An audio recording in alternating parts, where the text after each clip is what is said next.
Pernah nggak sih kamu lihat iklan di Facebook, terus kalian melihat satu iklan yang lain daripada yang lain.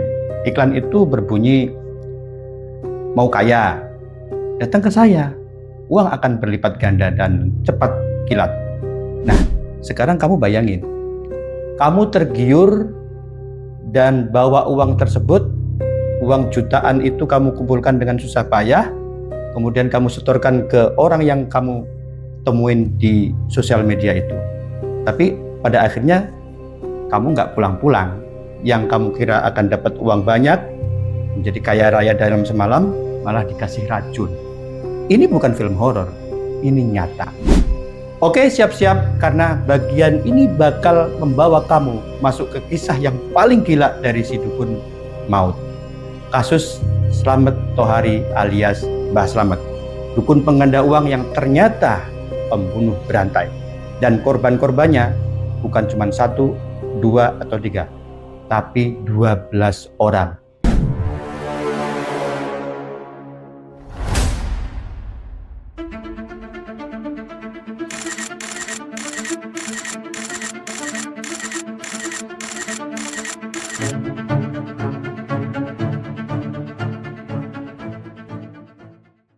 Assalamualaikum warahmatullahi wabarakatuh. Selamat datang di channel kami. Pada episode kali ini kita akan membahas sebuah kasus pembunuhan yang melibatkan seorang dukun yang katanya sakti, yaitu Mbah Slamet atau yang dikatakan dengan Slamet atau aslinya bernama Slamet Tohari alias Mbah Slamet. Mari kita telusuri kronologi, motif, dampak, dan kasus yang mengejutkan ini. Stay tune dan jangan kemana-mana.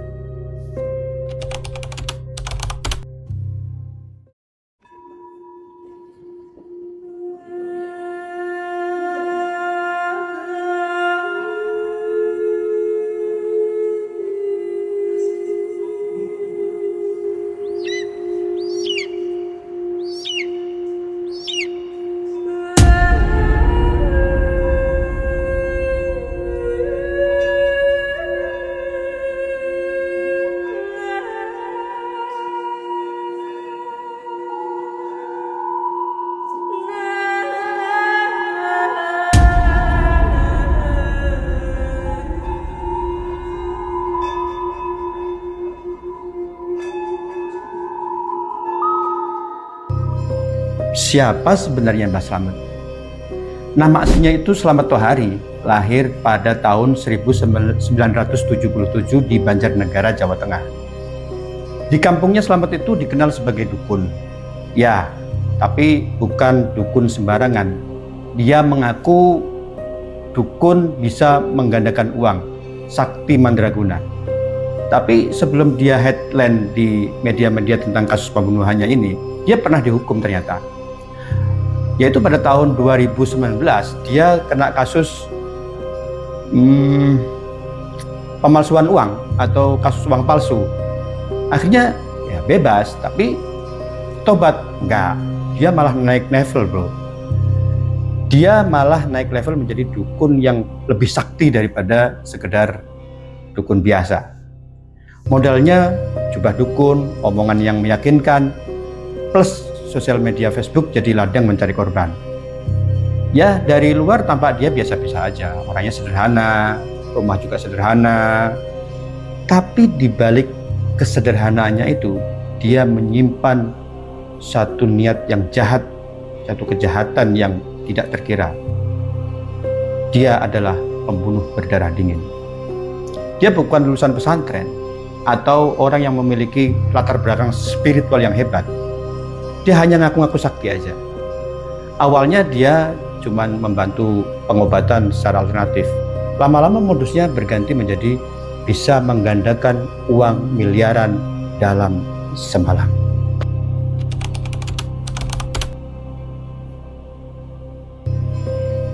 Rayuan maut ala dukun.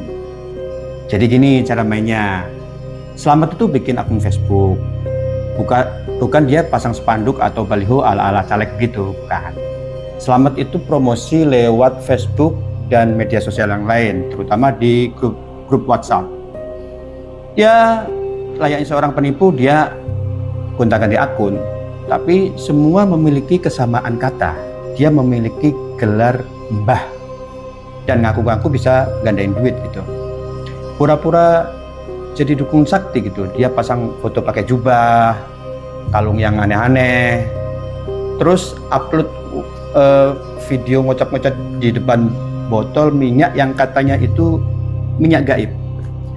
Ada juga testimoni dari katanya sih dari kliennya yang katanya bisa atau berhasil uangnya menjadi 5 miliar dalam semalam. Korban dari berbagai daerah pun dijaring, ada yang dari Jakarta, Bekasi, bahkan Bali. Pokoknya yang butuh uang cepat gitulah.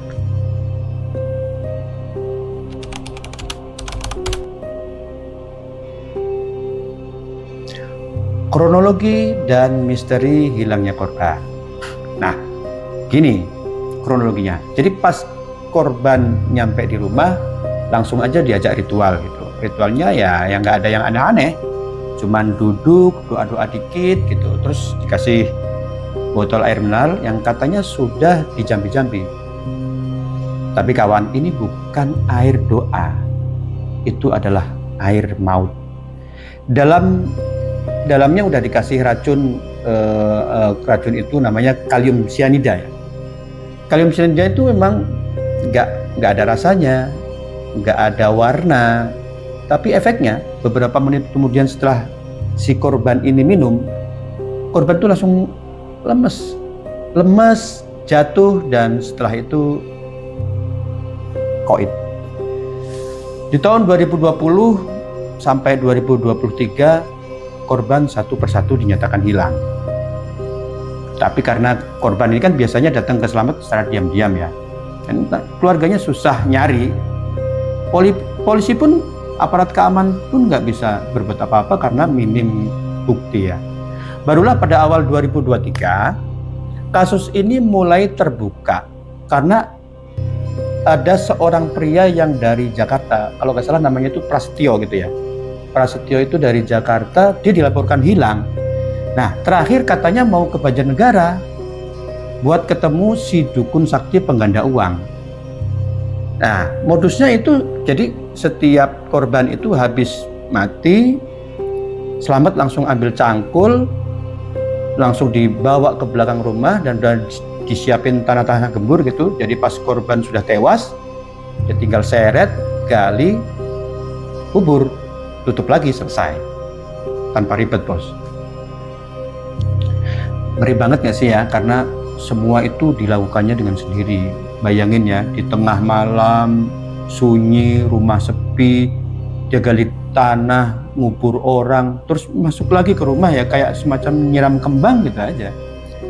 Jadi ini nggak cuma sekali dua kali, ini udah kayak serial gitu. Dari tahun 2020 sampai awal 2023, total korbannya itu ada 12 orang guys. Dan semuanya sama, habis minum yang dibilang air ritual itu. Bedanya satu sama lain cuman beda jumlah uang aja. Ada yang bawa 30 juta, ada yang bawa 50 juta, bahkan ada yang bawa 100 juta. Dan semuanya dikubur di satu areal rumah belakang rumah. Kalau dihitung-hitung sih tiap 2 bulan sampai 3 bulan Slamet panen korban baru.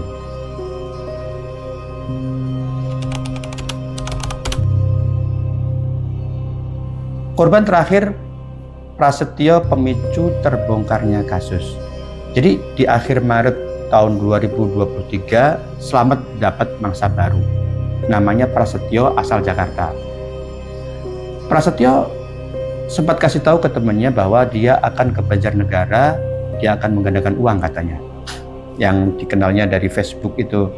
Tapi setelah berangkat, dia hilang kabar. Prasetyo adalah pria umur 45 tahun, dia berasal dari Jakarta, nggak terlalu banyak nih info detail tentang dia kerja apa, sebagai apa, nggak ada info detailnya. Tapi dia dikenal sebagai orang biasa yang lagi nyari jalan pintas untuk menjadi orang kaya gitu. Dan dia tergiur terbuai oleh rayuan yang ada di Facebook itu. Dan jalan pintas itu yang justru membawanya ke jalan terakhirnya. Di hari itu memang Prasetyo sempat ngasih kabar ke temannya bahwa dia mau ke Banjarnegara untuk ketemu Mbah Slamet ini yang terkenal sakti. Ya temannya sempat meyakinkan, sempat ngingetin gitu, kamu yakin mas? Gitu. Tapi Prasetyo kayaknya udah yakin banget. Dia ke Banjarnegara itu naik travel, bawa uang puluhan juta, katanya sih hasil kumpulin utang sana sini gitu.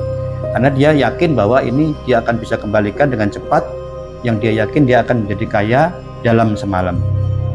Dan setelah sampai ke Banjarnegara, HP-nya masih aktif. Tapi sejak sore hari, nomor Prasetyo nggak bisa dihubungi. Bahkan di WA itu dia cuma centang satu WA-nya. Dan disitulah teman-teman dan keluarganya mulai panik.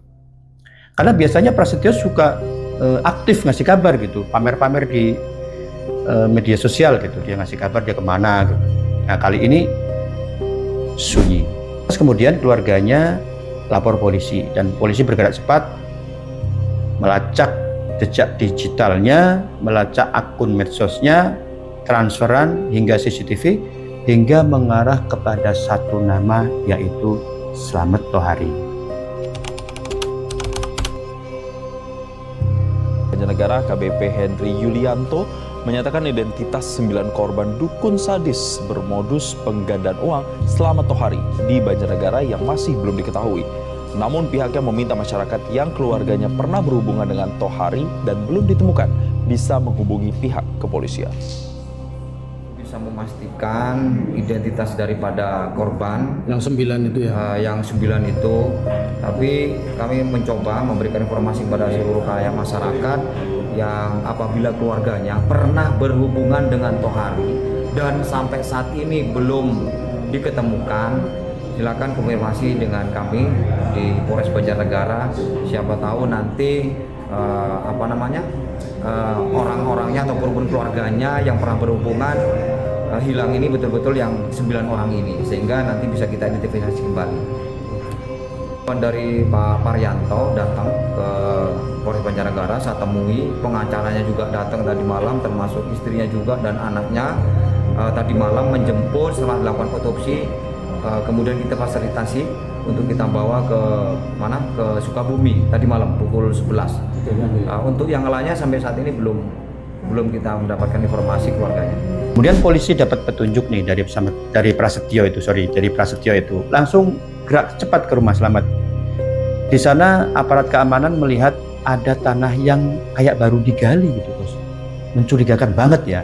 Begitu digali, ketemulah jasad.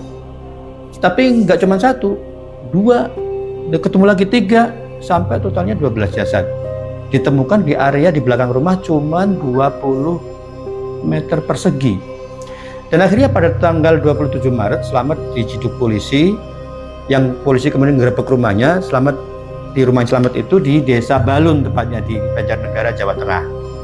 Awalnya Slamet tampak polos, pura-pura nggak tahu gitu. Tapi waktu polisi tanya soal Prasetyo, dia mulai grogi. Petugas curiga sama tanah gembur yang dia di belakang rumah. Mereka gali, dan bam, ditemukan satu jasad dibungkus plastik hitam. Beberapa jam kemudian, ya akhirnya dia ngaku bahwa yang dibungkus di plastik hitam itu ya Prasetyo, dan dia ternyata bukan satu-satunya korban. Ya pemirsa, Slamet Tohari mengelabui korbannya dengan modus menggandakan uang. Kepada polisi, Tohari mengaku membunuh korbannya karena terus-menerus menagih uang yang dijanjikan akan digandakan.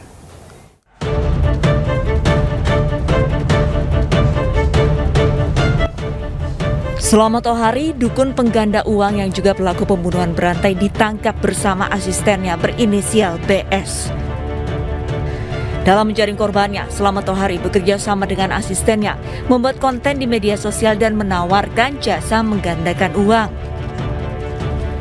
Tertarik iming-iming penggandaan uang, korban Paryanto asal Sukabumi memberikan uang secara bertahap dengan total mencapai 70 juta rupiah. Slamet Tohari menjanjikan akan menggandakan uang Paryanto hingga 5 miliar rupiah. Namun, ternyata penggandaan uang itu hanya tipu-tipu belaka.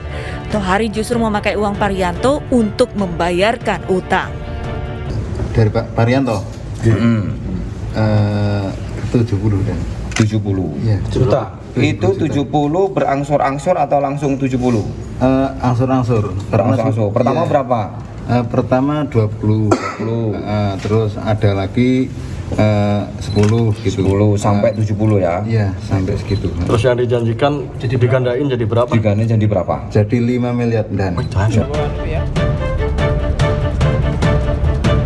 Kesal karena terus ditagih, Tohari kemudian membunuh korban dengan memberikan racun ikan pada minuman korban.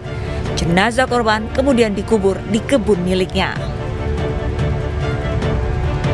Mana hasil penggandaan yang mana? Akhirnya saudara tersangka Selamat ini kesal akhirnya dilakukanlah pembunuhan dengan cara memberikan minuman isinya potas, akhirnya meninggal dan dikuburlah di Jalan Setapak menuju hutan daerah Bulan, Kecamatan Wanasasa, Kabupaten Banjarnegara. Kemudian motifnya. Dari pencarian di kebun Tohari, polisi menemukan sejumlah kerangka manusia dan jasad setengah utuh. Total ada 10 kantong jenazah yang kini masih dalam proses identifikasi di RSUD Banjarnegara. Dari Banjarnegara, Jawa Tengah, Elis Novit, iNews melaporkan. Korban-korban ini punya latar belakang yang berbeda. Ada yang pedagang, ada yang sopir, pegawai swasta, tapi semuanya itu punya kesamaan, Pak. Yaitu mereka butuh uang dan mereka percaya Selamat bisa bikin uang beranak pinak secara cepat. Miris ya, keinginan memang buat hidup yang lebih baik, malah ujungnya tewas gitu. Yang pertama, korban yang pertama Selamat itu kejadian itu di tahun 2020. Seorang laki-laki, ternyata dia adalah warga lokal. Nah, korban pertama inilah yang diyakini membuat Selamat menjadi percaya diri untuk melakukan aksi-aksi berikutnya. Korban ini dia minta ditransfer. Setelah transfer, terus disuruh datang ke rumahnya Selamat, lalu ya ritual itu yang dilakukan. Terus kemudian minum air racun, tewas. Selesai meninggal, tewas nih korban Selamat, kubur di belakang rumahnya, dan katanya ini justru membuat Selamat melancarkan percaya diri dengan aksi-aksi pembunuhan berikutnya. Korban yang kedua dan keempat itu terjadi di tahun 2020 hingga 2021. Laki-laki semuanya nih. Dan ini dari luar kota. Sebagian besar ada yang dari Jawa Tengah dan juga ada yang dari Jawa Barat. Ya, katanya sih dari Purwokerto dan dari Cirebon. Total uang yang dibawa korban berkisar antara 20 juta hingga 75 juta. Ya sama modusnya, korban diajak ritual doa-doa dikit, dikasih air sakti itu, lalu mulai lemas, pingsan, Selamat tunggu sampai benar-benar korbannya tewas, barulah dikubur di malam hari.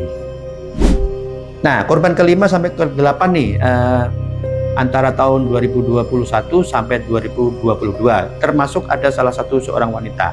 Ya, salah satu korbannya adalah perempuan, karena dia juga tertarik untuk penggandaan uang. Tapi katanya sih dari sisi spiritual, katanya dia pengen buka usaha gitu dan mendapatkan wangsit untuk datang ke rumah si dukun Selamat ini di Banjarnegara. Ya akhirnya terjebak dengan modus yang sama dan mati juga akhirnya gitu.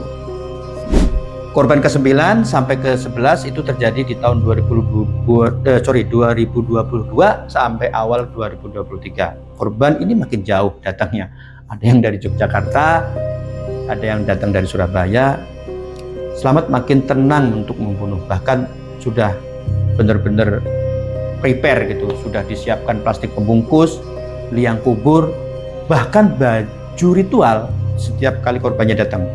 Ini katanya nih, gilanya nih si Selamat nih, katanya sebelum dieksekusi itu korban, dia sempat ngopi bareng bos, dia sempat ngopi bareng, tawa ketiwi, ngobrol sana sini sama si kliennya yang akan menjadi korbannya itu, sebelum dia bunuh si kliennya itu.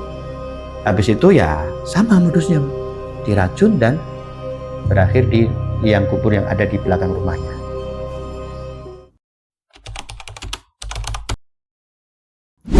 Proses hukum Selamat itu akhirnya diadili. Selamat ditangkap pada tanggal 27 Maret 2023. Polisi langsung tahan dan karena bukti-bukti sudah banyak ya, dari mulai dari mulai botol air, cat korban, uang transferan, sampai jasad yang ketemu di lokasi di belakang rumah Slamet itu. Persidangan digelar di Pengadilan Negeri Banjarnegara dan puncaknya tanggal 1 Februari 2024 hakim bacakan putusan hukuman mati bagi Slamet. Tapi Slamet banding, yes, dia masih pengen lolos, berupaya lolos, tapi masyarakat sudah terkadung marah. Hakim Niken Rohayati dalam sidang menyebut hal lain yang memberatkan Slamet adalah tidak memiliki rasa iba. Selain itu, tindakan terdakwa juga menimbulkan rasa duka mendalam bagi keluarga korban, serta menyebabkan anak-anak korban menjadi yatim piatu. Kepala Seksi Pidana Umum Kejaksaan Negeri Banjarnegara Nasruddin seusai sidang menyampaikan vonis tersebut sudah sama dengan tuntutan jaksa penuntut umum, yaitu hukuman mati. Atas putusan itu, penasihat hukum terdakwa Ahmad Raharjo menyatakan untuk banding. Kenapa sih masih banyak yang tertipu? Mungkin kamu mikir, mana sih ada orang yang masih percaya orang bisa menggandakan uang? Tapi kenyataannya banyak. Dari kasus ini banyak korbannya. Di negara kita memang praktik perdukunan masih dipercaya. Ditambah lagi kondisi ekonomi yang memang sekarang lagi susah ya. Orang gampang kena rayuan untuk di jalan pintas. Yang jadi masalah adalah bukan hanya cuman Slamet, tapi cara berpikir masyarakat yang kebanyakan kalau ada jalan pintas, jalan instan, ngapain sih kerja keras? Gitu katanya. Dari tragedi ini kita lantas berpikir, Slamet Thohari mungkin bukan orang dengan action berwajah seram, bukan orang yang kelihatannya kejam. Dia wajah polos, biasa-biasa aja, suaranya pun nggak galak-galak amat gitu. Tapi justru di balik tampangnya yang kalem ini tersembunyi sisi manusia yang paling gelap, yaitu orang yang ambisi, orang yang penuh dengan tipu daya dan berdarah dingin. Dia nggak pakai senjata, nggak pakai kekerasan, dan yang digunakan cuma dua hal, yaitu memanfaatkan rasa tamak orang lain dan kebohongan yang dibungkus dengan spiritualitas. Dan yang lebih tragis lagi, para korban ini bukan orang-orang jahat, Pak. Mereka cuma orang yang lagi putus asa, orang yang lagi kepepet, nyari jalan pintas buat cari duit, tapi keputusannya itu justru menjadi pintu maut bagi mereka. Nah, kalau kamu memang merasa terdesak, kepepet, atau lagi bingung cari jalan hidup, mending deh cerita ke orang yang kamu percaya, ke teman dekatmu, ke orang tuamu bahkan.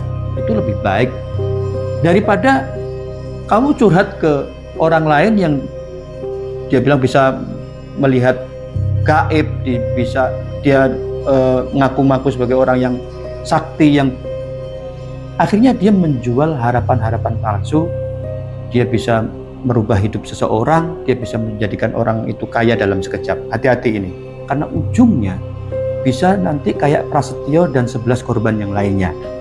Hilang, dikubur diam-diam, tanpa sempat cerita apa-apa kepada orang yang dia kasihi atau orang yang dia percaya. Saya bukan nakut-nakutin ini Pak ya, tapi biar kita semua sadar, kadang bahaya itu bukan dari orang yang kelihatannya jahat, tapi dari orang yang biasa-biasa aja seperti Mbah Slamet ini. Dan satu lagi pelajaran yang bisa diambil nih, kasus ini menunjukkan pada satu hal yang pahit bagi manusia, bagi semuanya, tapi ini nyata, bahwa keinginan untuk cepat kaya bisa bikin kita buta. Dan ketika logika sudah dilumpuhkan oleh harapan palsu, maka siapapun bisa menjadi korban, bahkan sampai kehilangan nyawa. Hati-hati sama orang yang menjual mimpi, apalagi kalau sudah bilang dia bisa gandain uang, bisa bikin hidup berubah secara instan, cuman lewat ritual gaib.